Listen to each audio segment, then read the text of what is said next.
Hey everybody, welcome back to the channel. This is Presley, and in today's video, I'm going to be reviewing the New 52 Justice League for you. Now, this is not just one volume, not the first three. This is all 8 volumes of the New 52 run, so let's get into it. Now, in my journey throughout the New 52, I have very much enjoyed all the books that I've been reading, Aquaman, Flash, Batman, but the one that has stood out as being the most consistent is the Justice League book. Now, all 8 volumes, and yes, there are 8 volumes, were written by Geoff Johns. And Geoff Johns is one of my favorite writers. He's an incredible writer. He's made some of the best stories in DC, like JSA and his original Flash run. And now Justice League, which I think is a very underrated book.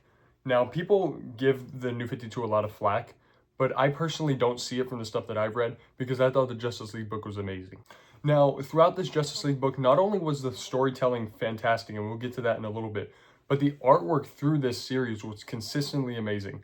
Through the first couple books, you have mainly Jim Lee on artwork with a couple backups by some other great artists, but Ivan Reis is thrown in the mix here. And then towards the end of this series, like during the Darkseid War, we have Jason Fabok, who is one of the best artists in the comic book industry and one of the best artists at DC. I don't even know if he's at DC anymore because New 52 is pretty old at this point. But yes, everybody's artwork throughout this entire run has only served the story well. It's beautiful to look at. It's very big and bombastic, and he brings these characters together, and it just is absolutely gorgeous.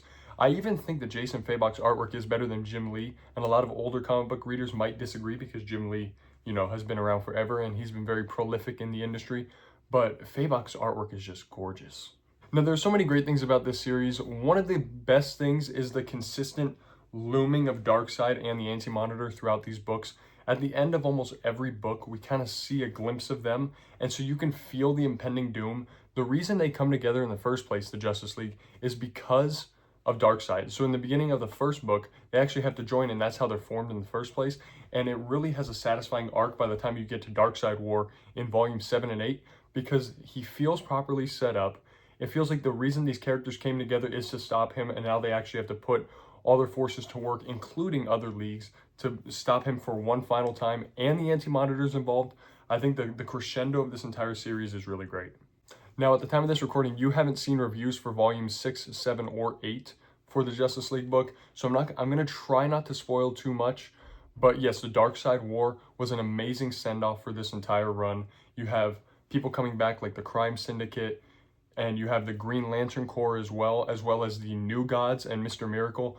Those additions to the book are amazing, and what happens in there, though I won't spoil it here, is very much a roller coaster ride. I'm glad that they kind of broke it up into 2 parts, made Justice League Darkseid War Part 1 for Volume 7 and then Part 2 for Volume 8, because it really felt like a grand story that needed time to set up and needed time to pay off.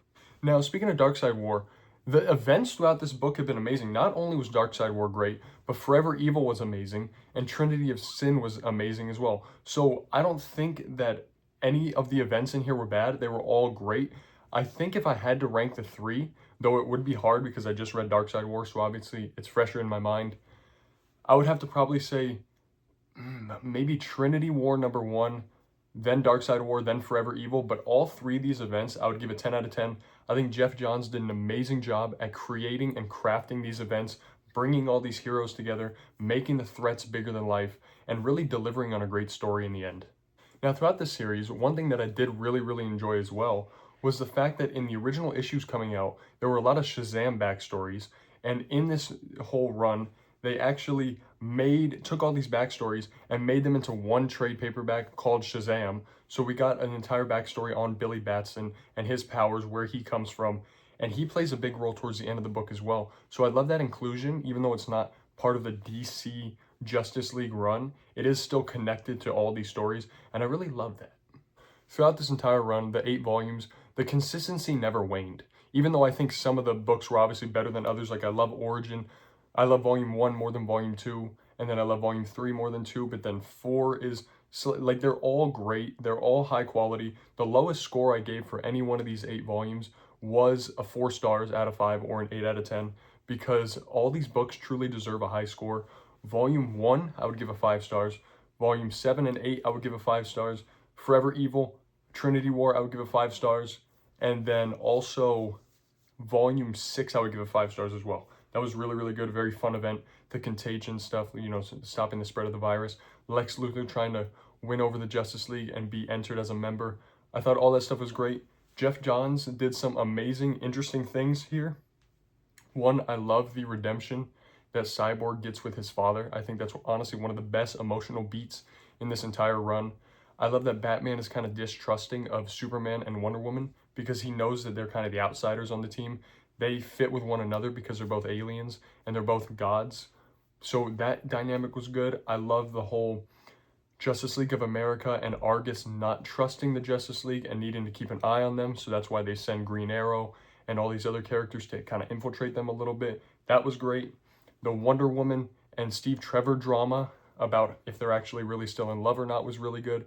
And then another emotional beat that I really loved was Barry Allen and Jessica Cruz starting to kind of enter a relationship with each other. I think the emotional payoff at the end of Darkseid War for that little storyline was great.